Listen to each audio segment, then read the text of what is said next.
वालेकुम। हमारा next topic है एंडोप्लाज्मिक रेटिक्यूलम। पिछले लेक्चर में हमने न्यूक्लियस डिस्कस किया था। अब हमारा नेक्स्ट टॉपिक है एंडोप्लाज्मिक रेटिक्यूलम। एंडोप्लाज्मिक रेटिक्यूलम को थोड़ा सा डायग्राम से समझने की कोशिश करते हैं कि ये आपको एनिमल सेल दिखाया हुआ है। एनिमल सेल के दरमियान में जो है वो हमारे पास न्यूक्लियस मौजूद होता है। न्यूक्लियस से ही कुछ इस तरह का स्ट्रक्चर जो है वो बाहर की तरफ निकला हुआ होता है। थैले लाइक स्ट्रक्चर जो है वो बाहर की तरफ निकला हुआ होता है, नालियाँ सी बनी हुई होती हैं। इस स्ट्रक्चर को जो है वो हम क्या कहते हैं, एंडोप्लाज्मिक रेटिक्यूलम। ठीक है। एंडोप्लाज्मिक रेटिक्यूलम को अगर हम खोल के देखें तो एंडोप्लाज्मिक रेटिक्यूलम, ये जो सारी सरफेस आपको दिखाई हुई है, ये जो सारी चीज़ दिखाई हुई है, ये बेसिकली एंडोप्लाज्मिक रेटिक्यूलम है। और ये जो आपको ये सर्कल में नज़र आ रहा है, ये आपके पास न्यूक्लियस है, न्यूक्लियर का इन्वेलप है। ठीक है। ये जो लेयर्स हैं ये न्यूक्लियर इन्वेलप हैं। और इन न्यूक्लियर इन्वेलप के दरमियान में हमने डिस्कस किया था कि छोटे छोटे से सुराख होते हैं जो चीज़ों को एक जगह से दूसरी जगह मूव करने में हेल्प करते हैं, न्यूक्लियस से साइटोप्लाज्म में और साइटोप्लाज्म से न्यूक्लियस में मूव करने में हेल्प करते हैं। तो यहाँ पर न्यूक्लियर पोर है। ठीक है। ये न्यूक्लियर इन्वेलप हो गया, ये न्यूक्लियर पोर हो गया।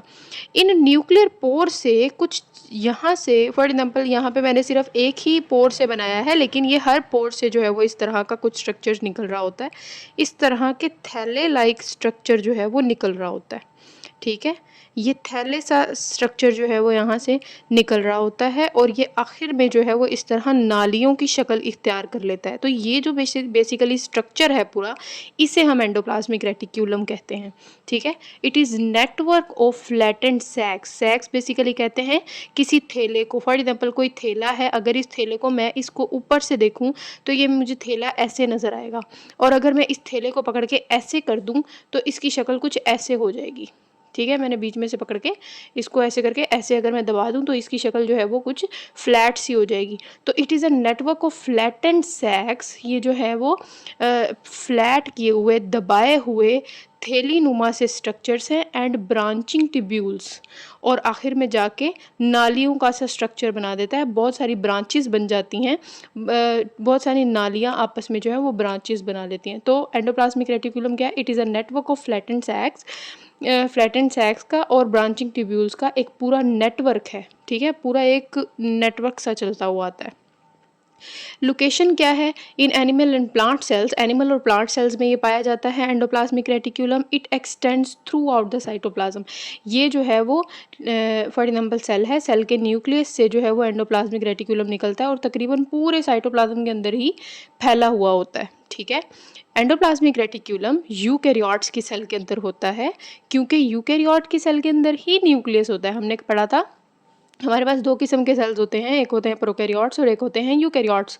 प्रोकैरियोट्स पुराने सेल्स हैं, इनमें वाज़ेह न्यूक्लियस नहीं मौजूद होता, और यूकैरियोट्स के अंदर वाज़ेह न्यूक्लियस मौजूद होता है। तो एंडोप्लाज्मिक रेटिक्यूलम न्यूक्लियस से ही अटैच्ड होता है। ठीक है। तो ये भी किन में मौजूद होगा? यूकैरियोटिक सेल्स के अंदर। तो in animal and plant cells, animals और प्लांट सेल्स में it extend through out the cytoplasm. ये पूरे साइटोप्लाज्म के अंदर फैला हुआ होता है। सिस्टर्निया क्या होता है? ये जो मैंने अभी ऊपर आपको फ्लैटेंड सैक के बारे में बताया कि सैक बेसिकली कहते हैं किसी थैली नुमा चीज़ को, और थैली नुमा चीज़ जब हम ऊपर से देखते हैं तो हमें गोल दिखती है, लेकिन हम इसको पकड़ के ऐसे दबा दें तो ये इसकी शक्ल कुछ ऐसे हो जाती है। ठीक है। तो इस तरह की ये जो शक्लें हैं एंडोप्लाज्मिक रेटिक्यूलम में, ये वाली जो शक्लें हैं, ये वाली इस तरह वाली, इन्हें हम बेसिकली क्या कहते हैं? सिस्टर्नाई कहते हैं। The flattened sacs and branching tubules, ये फ्लैट हुए दबाए हुए से जो थैली नुमा स्ट्रक्चर्स हैं ये, और ये जो नालियाँ वगैरह हैं, इन्हें हम क्या कह देते हैं? इन्हें हम सिस्टर्नाई कहते हैं। Are called cisternae. Cisternae are connected to double layered nuclear envelope. Cisternae किससे अटैच होते हैं? न्यूक्लियर इन्वेलप के साथ। न्यूक्लियर इन्वेलप के बारे में हमने पढ़ा था कि न्यूक्लियर इन्वेलप की दो लेयर्स होती हैं, एक होती है आउटर न्यूक्लियर इन्वेलप और एक होता है अंदर वाली जिसे हम इनर न्यूक्लियर इन्वेलप कहते हैं, और दरमियान में पोर्स मौजूद होते हैं जिसे हम न्यूक्लियर पोर कह देते हैं। तो cisternae are connected to double layered nuclear envelope. Cisternae, ये वाले जो सिस्टर्नाई हैं, ये किससे अटैच होते हैं? न्यूक्लियर इन्वेलप से। ये न्यूक्लियर इन्वेलप आपके पास मौजूद है, इससे अटैच होते हैं, so that endoplasmic reticulum provide pipeline between nucleus and cytoplasm. इस तरह एक पाइपलाइन सा स्ट्रक्चर सा बन जाता है न्यूक्लियस और इर्द गिर्द के साइटोप्लाज्म के दरमियान में। यहाँ पर ये साइटोप्लाज्म आ गया, ठीक है, ये आपका एंडोप्लाज्मिक रेटिकुलम आ गया। तो एक पाइपलाइन सा स्ट्रक्चर बन जाता है कि न्यूक्लियस से चीज़ निकलेगी तो किस में आ जाएगी, एंडोप्लाज्मिक रेटिकुलम से, और फिर एंडोप्लाज्मिक रेटिकुलम से कहाँ पर आ जाएगी, साइटोप्लाज्म में। तो एक पाइपलाइन से बिछ जाती है चीज़ को एक जगह से दूसरी जगह लेके जाने के लिए, ठीक है। So that endoplasmic reticulum provides pipeline between nucleus and cytoplasm. तो इस तरह एंडोप्लाज्मिक रेटिकुलम एक पाइपलाइन के तौर पे एक्ट करता है न्यूक्लियस और साइटोप्लाज्म के दरमियान में। एंड ऑल सिस्टर्नाए आर इंटरकनेक्टेड, और जितने भी ये इस तरह वाली शक्लें हैं एंडोप्लाज्मिक रेटिकुलम में, ये दोनों, ये सारी एक दूसरे से कनेक्टेड होती हैं। ये यहाँ पर देखें कि ये देखें, ये सारी एक दूसरे से, ये देखें कनेक्टेड है, अगली भी कनेक्टेड है, फिर इस साइड वाली भी सारी जो हैं वो कनेक्टेड हैं, ठीक है। तो ये स्ट्रक्चर क्या है, इसे हम सिस्टर्नाई कहते हैं, और ये सारी जो है वो क्या है, एक दूसरे से कनेक्टेड हैं। तो ऑल सिस्टर्नाई आर इंटरकनेक्टेड, ये सारी सिस्टर्नाई इंटरकनेक्टेड होती हैं।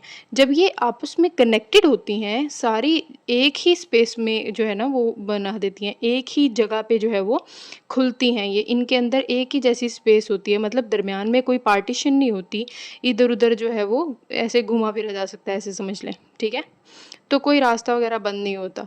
तो इस जगह को, ये जो स्पेस बन जाती है दरमियान में, इसे सिस्टर्नल स्पेस कहते हैं, ठीक है। तो ऑल सिस्टर्नाई आर इंटरकनेक्टेड, जितने भी सिस्टर्नाई हैं वो सारे इंटरकनेक्टेड होते हैं। सो दैट इस तरह endoplasmic reticulum has only one large and highly convoluted lumen. तो एंडोप्लाज्मिक रेटिकुलम के पास एक ही बड़ा सारा बड़ी सारी जो है वो एंड हाईली कॉन्वुलेटेड मतलब ऐसे बलदार नालियाँ सी, ऐसे नालियाँ सी, ये इस तरह की, ये देखें एक ही स्पेस इनके दरमियान में बन जाती है। ल्यूमिन कहते हैं इस स्पेस को बेसिकली। तो ऑल सिस्टर्नाई आर इंटरकनेक्टेड, सारे सिस्टर्नाई एक दूसरे से कनेक्टेड हैं। So that endoplasmic reticulum has only one large and highly convoluted lumen, और एंडोप्लाज्मिक रेटिकुलम के पास एक ही बड़ा सा बलदार नालियों का एक वो बन जाती है, स्पेस बन जाती है, ल्यूमिन खाली जगह बन जाती है, कॉल्ड सिस्टर्नल स्पेस। और इस जगह को क्या कहते हैं, इस जगह को क्या नाम देते हैं, इसको सिस्टर्नल स्पेस कह देते हैं, ठीक है। Lumen of endoplasmic reticulum, endoplasmic reticulum का ये जो ल्यूमेन है, ये वाली ये जो खाली सी जगह है, and the space between nuclear envelope, और न्यूक्लियर इन्वेलप के दरमियान में ये जो स्पेस है, फॉर्म सिंगल कंपार्टमेंट। ये स्पेस देखें, ये स्पेस, फिर यहाँ से इस जगह पे आ जाएं, ये वाली स्पेस सारी क्या है, एक दूसरे से कनेक्टेड है, मतलब ये एक ही कंपार्टमेंट बना रही है, एक ही चीज़ बना रही है, एक ही जगह बना रही है, एक ही कमरा बना रही है, ऐसे समझ लें। फॉर्म सिंगल कंपार्टमेंट, इस तरह एक सिंगल कंपार्टमेंट बन जाता है। This enables endoplasmic reticulum and nucleus to share information in very efficient manner. यहाँ पर मैंने सिर्फ एक न्यूक्लियर पोर्ट से एंडोप्लाज्मिक रेटिकुलम बनाया है, न्यूक्लियर पोर्ट से, ठीक है, लेकिन ये सारे न्यूक्लियर पोर्ट्स से इर्द गिर्द सारा एंडोप्लाज्मिक रेटिकुलम होता है और सारा एक दूसरे से कनेक्टेड होता है। तो न्यूक्लियस और एंडोप्लाज्मिक रेटिकुलम के दरमियान में अगर कोई भी बात शेयर होनी है तो वो बड़ा इजीली एफिशिएंट मैनर में हो जाती है, ठीक है। दिस इनेबल्स, ये जो इंटरकनेक्टेड हैं, इस वजह से endoplasmic reticulum and nucleus to share information, endoplasmic reticulum और न्यूक्लियस अपनी इंफॉर्मेशन आपस में शेयर करते हैं in a very efficient manner, बहुत इजीली जो है वो शेयर कर लेते हैं, ठीक है। एंडोप्लाज्मिक रेटिकुलम के अगर वॉल्यूम की बात करें तो हमारे फॉर एग्जांपल सेल के अगर 100 हिस्से कर दिए जाएं तो उन हिस्सों में से 10 हिस्सों से भी ज़्यादा हिस्सों में जो है वो क्या होगा, एंडोप्लाज्मिक रेटिकुलम होगा। तो ऐसे कह सकते हैं it takes more than 10% of the total volume of the cell. Total cell के वॉल्यूम का 10% हिस्सा जो है वो एंडोप्लाज्मिक रेटिकुलम ने ही घेरा होता है, ठीक है। फंक्शंस की बात करते हैं कि एंडोप्लाज्मिक रेटिकुलम क्या क्या काम करता है। एंडोप्लाज्मिक रेटिकुलम मैन्युफैक्चर का मतलब होता है बनाता है, प्रोसेसेस उनके ऊपर जो भी चीज़ बनाता है उसके ऊपर मज़ीद काम भी करता है, एंड ट्रांसपोर्ट और एक जगह से चीज़ को दूसरी जगह भी भेजता है। वैरायटी ऑफ बायोकेमिकल कंपाउंड्स, बहुत सारे बायोकेमिकल कंपाउंड्स एंडोप्लाज्मिक रेटिकुलम बनाता भी है, उन पे प्रोसेसेस भी करता है और फिर उनको ट्रांसपोर्ट भी करता है for use inside and outside of the cell. Cell में जहाँ पर भी सेल के अंदर कोई चीज़ बायोकेमिकल मॉलिक्यूल कंपाउंड्स वगैरह चाहिए तो भी एंडोप्लाज्मिक रेटिकुलम बना के देगा। अगर सेल के बाहर कोई चीज़ भेजनी है तो भी जो है वो एंडोप्लाज्मिक रेटिकुलम जो है वो हमें बना के देता है। टाइप्स ऑफ एंडोप्लाज्मिक रेटिकुलम, हमारे पास दो किस्म के एंडोप्लाज्मिक रेटिकुलम होते हैं। There are two kinds of endoplasmic reticulum. Endoplasmic reticulum की दो किस्म है, rough endoplasmic reticulum and smooth endoplasmic reticulum. पहले हम इसकी टाइप को जो है वो डायग्राम से समझने की कोशिश करते हैं। दो तरह के आपके पास एंडोप्लाज्मिक रेटिकुलम होते हैं, एक होते हैं रफ एंडोप्लाज्मिक रेटिकुलम और एक होते हैं स्मूथ एंडोप्लाज्मिक रेटिकुलम। तो ये आपके पास एंडोप्लाज्मिक रेटिकुलम आ रहा है। आखिर में ये जो नालियाँ आ रही हैं, नालियाँ सी हैं, इन नालियों वाले स्ट्रक्चर को बेसिकली हम कहते हैं ये है हमारे पास स्मूथ एंडोप्लाज्मिक रेटिकुलम। और शुरू में जहाँ से एंडोप्लाज्मिक रेटिकुलम न्यूक्लियस के साथ कनेक्टेड है, ये इस तरह के सैक लाइक स्ट्रक्चर हैं, मोटे मोटे मतलब ऐसे थैली नुमा से स्ट्रक्चर्स जो हैं वो आपको नज़र आ रहे हैं। ये हिस्सा बेसिकली होता है रफ एंडोप्लाज्मिक रेटिकुलम। ठीक है, आपको यहाँ पे कुछ चीज़ें नज़र आ रही होंगी, रेड कलर की छोटी छोटी सी चीज़ें हैं जो कि सिर्फ इतने हिस्से में लगी हुई हैं, रफ एंडोप्लाज्मिक रेटिकुलम वाले हिस्से में, और स्मूथ एंडोप्लाज्मिक रेटिकुलम वाले हिस्से में नहीं लगी हुई। तो ये जो चीज़ है इसको कहते हैं राइबोसोम्स। नेक्स्ट लेक्चर में इंशाल्लाह हम राइबोसोम को डिटेल में डिस्कस करेंगे। बहरहाल यहाँ पर आपने याद रखना है कि राइबोसोम है और राइबोसोम का एक काम होता है that is protein synthesis. Ribosome क्या करते हैं? प्रोटीन की तैयारी करवाते हैं। ठीक है, तो आपके पास दो किस्म के एंडोप्लाज्मिक रेटिकुलम है, एक है स्मूथ एंडोप्लाज्मिक रेटिकुलम और एक है rough endoplasmic reticulum. Smooth endoplasmic reticulum ऐसा एंडोप्लाज्मिक रेटिकुलम जिसमें कोई राइबोसोम मौजूद नहीं है, जो कि स्मूथ है, सीधा सा है, नाली नुमा सा आपको स्ट्रक्चर दिख रहा है, इसे हम स्मूथ एंडोप्लाज्मिक रेटिकुलम कहते हैं। एंड रफ एंडोप्लाज्मिक रेटिकुलम ऐसा स्ट्रक्चर जिसमें राइबोसोम मौजूद है और ऐसे सैक लाइक स्ट्रक्चर आपको दिखता है, इसे हम रफ एंडोप्लाज्मिक रेटिकुलम कहते हैं। So types of endoplasmic reticulum, there are two kinds of endoplasmic reticulum। Endoplasmic reticulum दो किस्म के होते हैं, एक होते हैं रफ एंडोप्लाज्मिक रेटिकुलम और दूसरे कौन से हैं?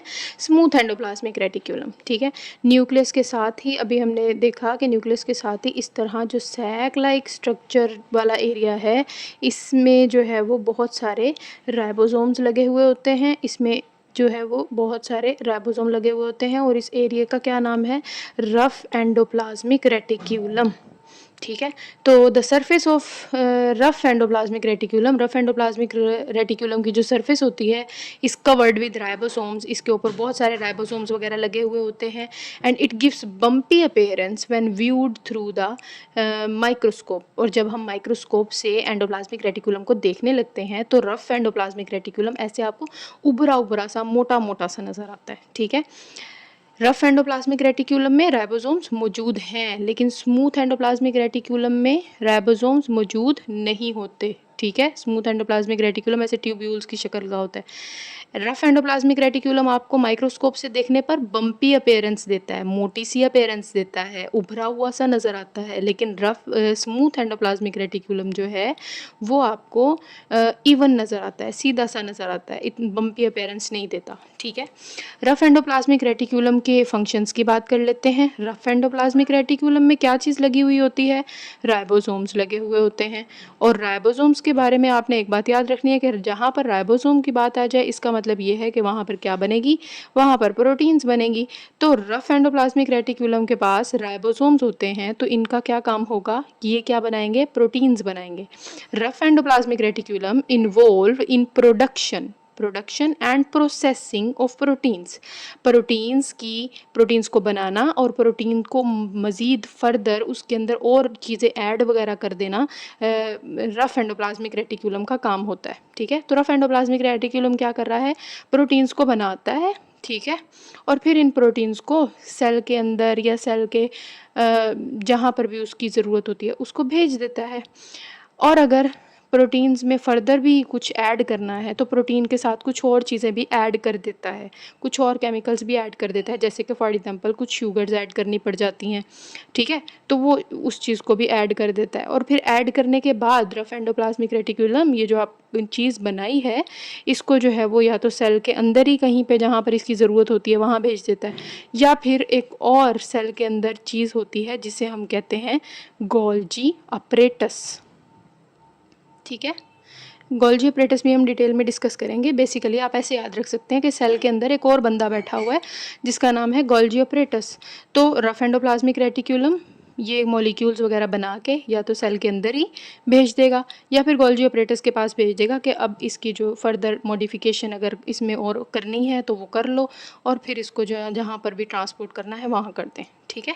तो ड्यूरिंग प्रोसेसिंग ऑफ प्रोटीन्स, जब प्रोटीन्स बन रही होती हैं, rough endoplasmic reticulum add other chemicals, rough endoplasmic reticulum और भी केमिकल्स इसके साथ ऐड कर देता है, जैसे कि शुगर्स हो गई, ठीक है, टू प्रोटीन्स के साथ, एंड देन RER और फिर rough endoplasmic reticulum transports processed proteins, और ये जो प्रोटीन के अंदर केमिकल लग गया वो प्रोसेस्ड प्रोटीन हो गई, उस प्रोटीन को रफ एंडोप्लाज्मिक रेटिकुलम ट्रांसपोर्ट कर देता है to the area of the cell where they are needed, या फिर सेल के अंदर ही जहाँ पर उसकी ज़रूरत होगी वहाँ भेज देगा, और या तो sends them to Golgi apparatus, तो फिर सेल के अंदर एक और चीज़ है जिसका नाम है गोल्जी ऑपरेटस के पास भेज देगा for further processing and modification, कि इसमें अगर और प्रोसेसिंग करनी है और इसमें एडिशन करना है और इसमें मॉडिफिकेशन करनी है तो वो कर लें, ठीक है।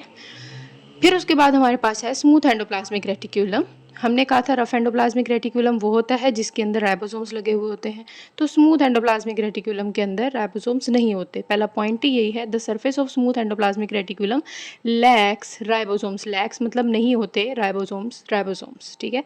तो स्मूथ एंडोप्लाज्मिक रेटिकुलम के पास राइबोसोम्स नहीं होते, और हमने रफ एंडोप्लाज्मिक रेटिकुलम के बारे में कहा था कि वो बम्पी अपीयरेंस देता है, लेकिन स्मूथ एंडोप्लाज्मिक रेटिकुलम जब हम माइक्रोस्कोप से इसको देखते हैं तो ये इवन नज़र आता है, सीधा सा नज़र आता है, साफ सा नज़र आता है, ठीक है। मोर even, it appears more even under microscope, और माइक्रोस्कोप से जब हम इसको देखते हैं तो ये इवन हमें नज़र आता है, ठीक है। Smooth endoplasmic reticulum it is in most cells, ज़्यादातर सेल्स में it is less extensive than rough endoplasmic reticulum. जैसे रफ एंडोप्लाज्मिक रेटिकुलम बहुत ज़्यादा फैला हुआ सा दिखता है, स्मूथ एंडोप्लाज्मिक रेटिकुलम इतना फैला हुआ लेस एक्सटेंसिव होता है, इतना फैला हुआ सा नहीं दिखता। यहाँ पर एक पॉइंट मैंने ऐड करना था, बेसिकली मैं यहाँ पर ऐड नहीं कर सकी तो मैंने यहाँ पे लास्ट में लिख दिया है, it is more extensive smooth endoplasmic reticulum उन सेल्स में ज़्यादा एक्सटेंसिव होता है जहाँ पर इसका काम ज़्यादा होता है, ठीक है। नॉर्मली सेल्स के अंदर स्मूथ एंडोप्लाज्मिक रेटिकुलम इतना एक्सटेंसिव नहीं होता, जैसे रफ एंडोप्लाज्मिक रेटिकुलम बहुत ज़्यादा फैला हुआ सा है, स्मूथ एंडोप्लाज्मिक रेटिकुलम इतना नहीं फैला हुआ होता। लेकिन ये उन सेल्स के अंदर जिनमें इसका काम ज़्यादा होता है उनमें जो है ये फैला हुआ सा होता है, तो it is more extensive in the cells which do lot of lipid and carbohydrate metabolism. ऐसे सेल्स जिन्होंने लिपिड और कार्बोहाइड्रेट की मेटाबॉलिज्म वगैरह करनी होती है, लिपिड को जो है वो यूज़ करना होता है, कार्बोहाइड्रेट का मेटाबॉलिज्म करना होता है, जैसे कि हमारे दिमाग के सेल्स हैं, हमारे मसल्स के सेल्स हैं इनमें, और उसके अलावा हमारे लीवर के सेल में, लीवर डिटॉक्सीफाई के तौर पे काम करता है, डिटॉक्सीफायर होता है हमारी बॉडी का, हमारी बॉडी को पॉइजन वगैरह से बचाता है। तो जहाँ पर लिपिड और कार्बोहाइड्रेट की मेटाबॉलिज्म मतलब ब्रेन और मसल्स में, और उसके अलावा लीवर में endoplasmic reticulum, smooth endoplasmic reticulum फैला हुआ सा होता है, लेकिन बाकी सेल्स में ये इतना नहीं फैला हुआ होता, ठीक है। स्मूथ एंडोप्लाज्मिक रेटिकुलम के फंक्शन डिस्कस कर लेते हैं। It involves in production of lipids. Smooth endoplasmic reticulum हमें क्या बना के देता है, लिपिड्स बना के देता है, ठीक है। हमने रफ एंडोप्लाज्मिक रेटिकुलम के बारे में कहा था कि उसके पास राइबोसोम्स हैं, तो वो प्रोटीन बना के देता था, हमें यहाँ पर स्मूथ एंडोप्लाज्मिक रेटिकुलम लिपिड्स भी बना के देता है। And building blocks for carbohydrate metabolism, carbohydrate की तोड़ फोड़ के लिए जो चीज़ें चाहिए, बिल्डिंग ब्लॉक्स चाहिए, वो भी हमें कौन बना के देता है, स्मूथ एंडोप्लाज्मिक रेटिकुलम, ठीक है। Detoxification of drugs and poisons, जो फॉर एग्जांपल जो है वो कोई फॉर एग्ज़ाम्पल कोई पॉइज़न ले लेता है या फिर कोई ड्रग्स वग़ैरह यूज़ करता है, तो उन चीज़ों से बचाने के लिए भी जो चीज़ें जो है वो बनानी है, जो केमिकल्स बनानी है, वो भी कौन बना के देगा? Smooth endoplasmic reticulum. तो स्मूथ एंडोप्लाज़्मिक रेटिक्यूलम 3 चीज़ें बना के दे रहा है, लिपिड बना के दे रहा है, कार्बोहाइड्रेट की मेटाबॉलिज़्म में हेल्प कर रहा है और उसके अलावा डिटॉक्सिफ़ाई भी कर रहा है, ठीक है? It also involve in many cellular activities, और उसके अलावा बहुत सारी सेलुलर एक्टिविटीज़ में भी ये अपना काम सरअंजाम देता है। Bye storing calcium, smooth endoplasmic reticulum calcium को स्टोर कर देता है, स्टोर कर लेता है अपने पास रख लेता है, एंड डूइंग कैल्शियम मेटाबॉलिज्म, और कैल्शियम का मेटाबॉलिज्म भी करवाता है। जैसे कि हमने इन मसल सेल्स, हमारी बॉडी के अंदर मसल सेल्स में smooth endoplasmic reticulum releases calcium, क्योंकि इसने क्या किया हुआ है? कैल्शियम को स्टोर किया होता है। तो ये मसल सेल्स में जब भी आपने मसल्स को मूव करना होता है, हाथ पाँव जब आपने हिलाने होते हैं, तो ये जो मसल आपके कॉन्ट्रैक्ट और रिलैक्स कर रहे होते हैं, इसके लिए कैल्शियम की ज़रूरत होती है। तो स्मूथ एंडोप्लाज्मिक रेटिकुलम वहाँ से कैल्शियम को रिलीज़ करता है, वहाँ से अपने अंदर से जो है वो निकाल के देता है और कहता है कि जी मसल कॉन्ट्रैक्शन में इसको ले लें, ठीक है, इससे जो है वो मसल कॉन्ट्रैक्शन करवा लें। तो इन मसल सेल्स में smooth endoplasmic reticulum releases calcium, smooth endoplasmic reticulum calcium को रिलीज़ कर देता है ताकि क्या हो सके? टू ट्रिगर मसल कॉन्ट्रैक्शन, ताकि बॉडी आपकी मूव कर सके, मसल कॉन्ट्रैक्ट हो सके, रिलैक्स हो सके। उम्मीद है कि आपको समझ में आ गया होगा। नहीं समझ में आ रहा हो तो आप मुझसे कमेंट में पूछ सकते हैं। अब तक के लिए इतना ही। अल्लाह हाफिज़।